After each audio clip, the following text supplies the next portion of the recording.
The bag of fertilizer in your garage and the explosive used to flatten a building come from the exact same chemical process. That is not a figure of speech. Same discovery, same factories, almost the same compound. And the moment you sit with that fact, a stranger question rises up behind it. If growing food truly required product invented in a weapons laboratory, then how on earth did farmers grow anything at all for the 10,000 years before that product existed? Somebody knew the answer once. Everybody did. And then, in the span of a single generation, almost the entire country forgot it on purpose. The Mennonites of Lancaster County never did. On land their families have worked for more than 200 years, they have never bought a single bag of fertilizer, and their soil outproduces the chemical farm across the road every season. They are not doing anything complicated. They are doing the one thing the whole world was quietly talked out of, and I am about to show you exactly how it works. Every time I show one of these Mennonite gardens, the comments fill with the same question. You ask, fine, but what do they actually feed it? What is the trick? What do they buy? Where do they get their fertilizer? And the answer is the thing nobody expects, because they buy nothing at all. The fertility comes out of thin air, out of animals, and out of the dirt itself. For free, forever. Before I show you the process that was invented to make explosives and then quietly turned into a bag of fertilizer in every garden center in America, stay with me. Even if all you have is a backyard, even if all you have is a single raised bed or one tomato plant on a balcony, because this works at any size, and you can start it this season. Here is the idea that changes everything, and it is almost insultingly simple. There are two completely different ways to grow a plant. You can feed the plant, or you can feed the soil. Modern agriculture feeds the plant. It pours soluble chemical nitrogen straight onto the roots, force-feeding the crop like in forward drip, while the living soil underneath is treated as nothing more than something to hold the plant upright. The Mennonites do the opposite. They feed the soil, and they let the soil feed the plant. And that distinction is not poetry, it is biology. A single teaspoon of healthy soil contains more living microorganisms than there are people on Earth. Those bacteria and fungi are the real farmers. They break down organic matter, they unlock minerals, and certain ones, living in the roots of clover, beans, and peas, pull nitrogen directly out of the air and fix it into the ground for free. Agricultural scientists have measured it. A good stand of clover or vetch grown over the winter delivers between 100 and 200 pounds of nitrogen per acre to the next crop, which is a complete fertilizer program that fell out of the sky and cost you a handful of seed.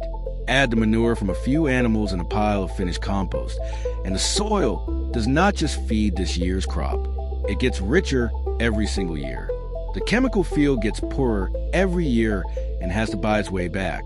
One system compounds, the other depletes. That is the whole secret. And none of this is new. This is the oldest knowledge in farming. The Romans wrote about plowing under legumes to restore tired land 2,000 years ago. Medieval farmers rotated their fields and rested them so the soil could recover. In the 1700s, an English system built around clover and crop rotation, the famous Norfolk rotation, roughly doubled the food output of an entire nation without a single chemical, simply by letting legumes and grazing animals rebuild the nitrogen the grain crops took out. Every lasting agricultural civilization in history arrived at the same conclusion independently. You return to the soil what you take from it. You feed the living thing under your feet, and it feeds you back without end. The Mennonites carried this exact knowledge from Switzerland and Germany, and unlike almost everyone else, they never let go of it. They were not being quaint. They were keeping the most proven system in the history of food. So, how did the rest of the world forget it? The answer is one of the strangest stories in modern history. In 1909, a German chemist named Fritz Haber figured out how to pull nitrogen straight out of the air and turn it into ammonia, and an engineer named Carl Bosch scaled it into a factory by 1913. It was a genuine miracle of chemistry, and it now feeds roughly half the people alive on this planet. About half the nitrogen in your own body right now came from one of these factories. I am not going to pretend that is evil, because it is not. But here is what they do not put on the bag. That very same process, ammonium nitrate, is also one of the primary ingredients in high explosives. The factories Germany built to make fertilizer were immediately turned to making munitions in the First World War, and historians credit that chemistry with prolonging the war by years. In 1921, one of these fertilizer plants in Nepal, Germany, detonated by accident and killed around 600 people in an instant. Fertilizer and bombs were, chemically, almost the same thing. Then the Second World War ended, and the enormous factories built to produce explosives suddenly had nothing to make and no war to feed. So they pivoted. They aimed all that ammonium nitrate at the American farm, and they needed farmers to become permanent customers. Extension agents and advertisements fanned out across the country in the 1950s, teaching farmers that manure was dirty, that clover was a waste of season, that the modern way was a bag you bought every spring. And the genius of the trap is this. Chemical nitrogen give a fast, visible, green burst of growth, while quietly burning through the soil's organic matter and starving the very microbes that made the ground fertile in the first place. So the soil dies a little more each year. The yields lean harder on the bag, and the farmer who could once make his own fertility for free is now buying it back forever. It was a refrigerator all over again. It was the bill that never ends, sold as progress. The Mennonites watched the trucks roll past and never bought in. They kept the cows, they kept the manure, they kept the clover in the rotation, and they kept turning their kitchen and barn waste back into the ground. While the chemical farms grew more dependent with every passing decade, the Mennonite soil grew darker, deeper, and more alive. They never had to choose between feeding their family and feeding a fertilizer company, because their fertility was never for sale in the first place. It came from the animals in the barn, the legumes in the field, and the pile behind the house. It cost them attention instead of money, and attention is something they had plenty of. Now, if you're standing in a backyard thinking you do not have a barn full of cows or 40 acres of clover, stay with me, because you can run this exact system in a garden bed starting now. The rule is the same at every scale. Stop feeding the plant. Start feeding the soil. First, compost everything.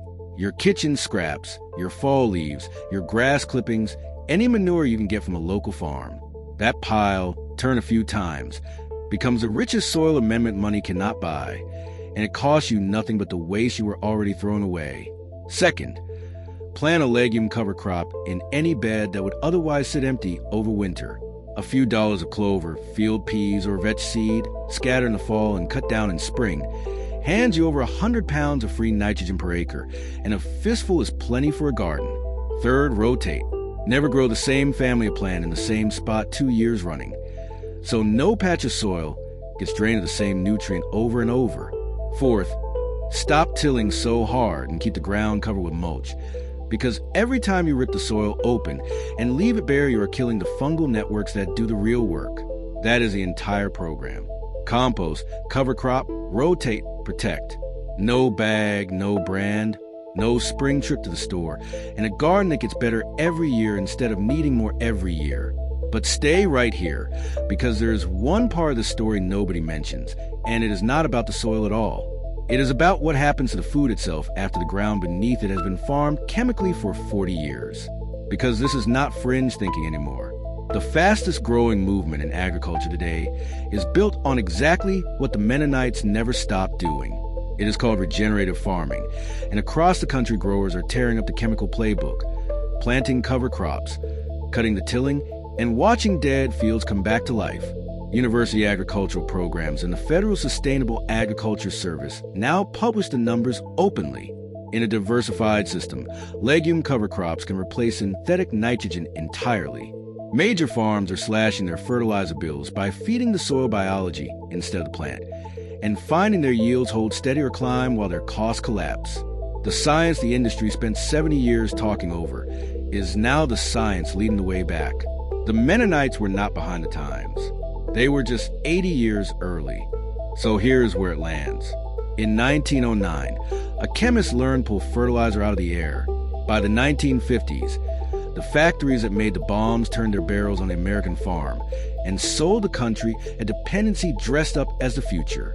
And every spring since, millions of people have paid for fertility their own soil could have made for nothing, while the ground itself grew quietly poorer underneath them. A few miles down the road, a Mennonite field that has never seen a chemical is blacker and more alive than it was a century ago. They did not discover anything. They simply refuse to forget that you are supposed to feed the soil, and the soil will feed you free for as long as you keep the cycle turning. The fertilizer was never the miracle. The dirt was. Before you go, do one thing for me. Walk outside, dig your hand into your garden or your yard, and pull up a fistful of soil. Tell me in the comments what it does. Does it crumble dark and damp and full of life? Or does it fall apart pale and dry and dead in your palm? Just tell me which one. I read every single comment, and that one handful will tell you more about your food than any label ever will. And if you're the kind of person who believes real knowledge was quietly paved over so someone could sell you a bag every spring, then you already know what to do. Subscribe, because in the next video I'm going to show you the Mennonite seed saving method, the reason they have not bought a packet of seeds in generations, and why the companies that sell them would very much like you never to learn it.